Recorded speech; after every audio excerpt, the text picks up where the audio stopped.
On April 3rd, 2024, everything shifted at exactly 1842.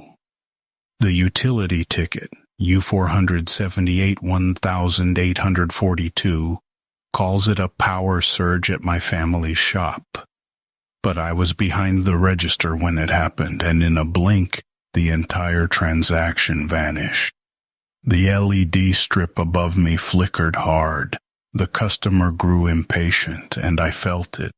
That cold, unmistakable sense that something was wrong. The ticket proves it wasn't just in my head. It was real, official, logged. But the more I stared at that timestamp, 1842, the more it felt like a warning. Not a glitch, a signal. Let me walk you through it. I always close the shop alone. That night I was counting change under the usual flickering LED strip. It's always been temperamental, buzzing, dimming, but I'd learned to ignore it, except this time it felt deliberate. The light stuttered like it was trying to say something. I hit the total on the register and the screen froze. Blank. The receipt jammed halfway out. The customer, a regular, sighed and tapped his foot. I couldn't even get the words out to apologize. My hands were shaking as I grabbed a sticky note and scribbled the time. 1842. I didn't know why I wrote it, maybe to prove to myself it happened. He left muttering. I just stood there staring at the dead register, the flickering light, and that note. Why then? Why always when I'm alone? It didn't feel random. I needed answers. The next morning I opened early. I hadn't slept. First thing, I checked my inbox. There it was, utility ticket hashed. U-478-1842. Subject line, power surge, 1842, register disruption. I printed it out, circled the time in red, and pulled the sticky note from my pocket. Same time, exact match. I lined them up on the counter. This wasn't a coincidence. The surge was real, documented. It happened the exact second my register died. Relief hit first. I wasn't imagining it.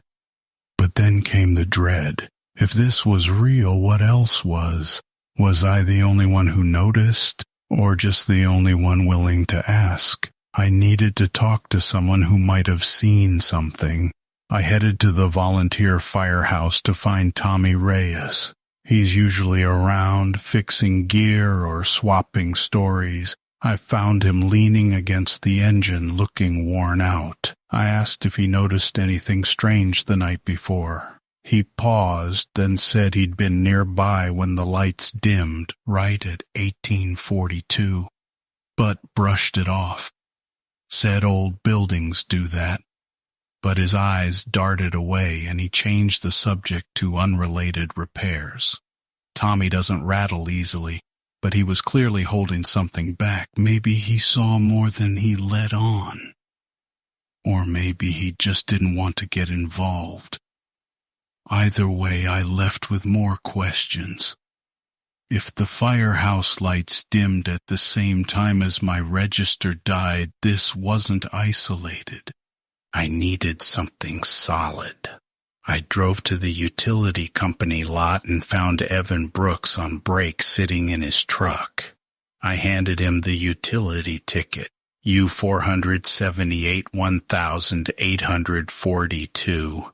He gave it a quick glance and nodded. Said the surge was real, but the report listed no known cause. He looked irritated, like he'd been asked before. Then he pointed to a note at the bottom, a reference to a previous service call at mile marker 6. He didn't elaborate, just stared at his dashboard and tapped his fingers. I asked if he'd seen anything out there. He muttered something about paperwork and ongoing investigations. Then silence. The mention of mile marker 6 stuck with me.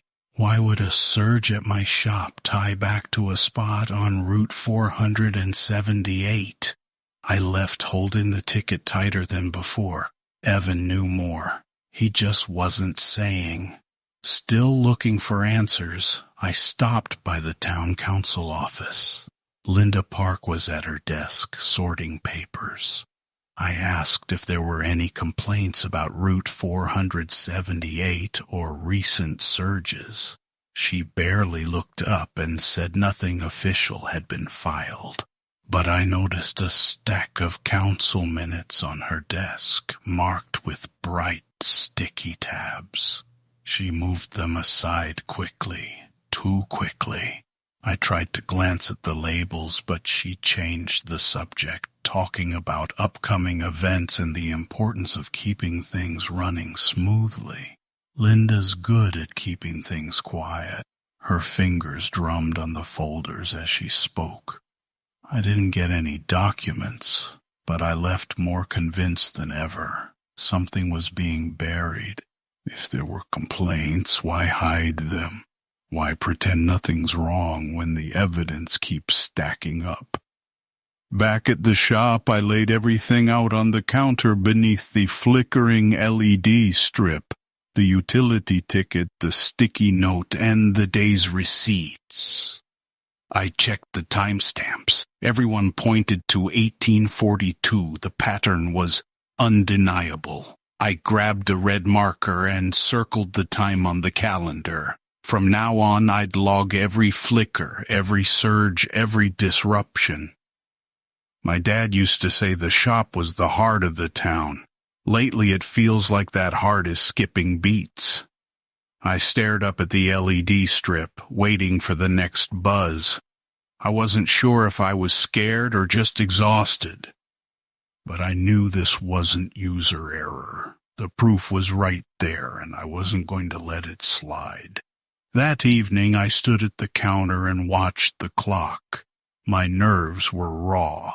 When the hands hit 1842, the LED strip flickered again, same as before. The hairs on my arms stood up. I looked out the window, past the pumps, toward Route 478. My thoughts circled back to mile marker 6. The timing was too exact, too consistent. This wasn't a faulty bulb. Someone or something human was making this happen, and it all pointed back to that stretch of road.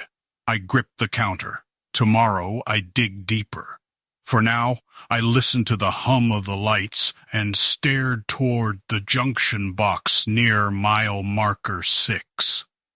If you've ever noticed the lights flicker at the same time each day, or seen anything unusual near mile marker 6, reach out. I'm not the only one watching.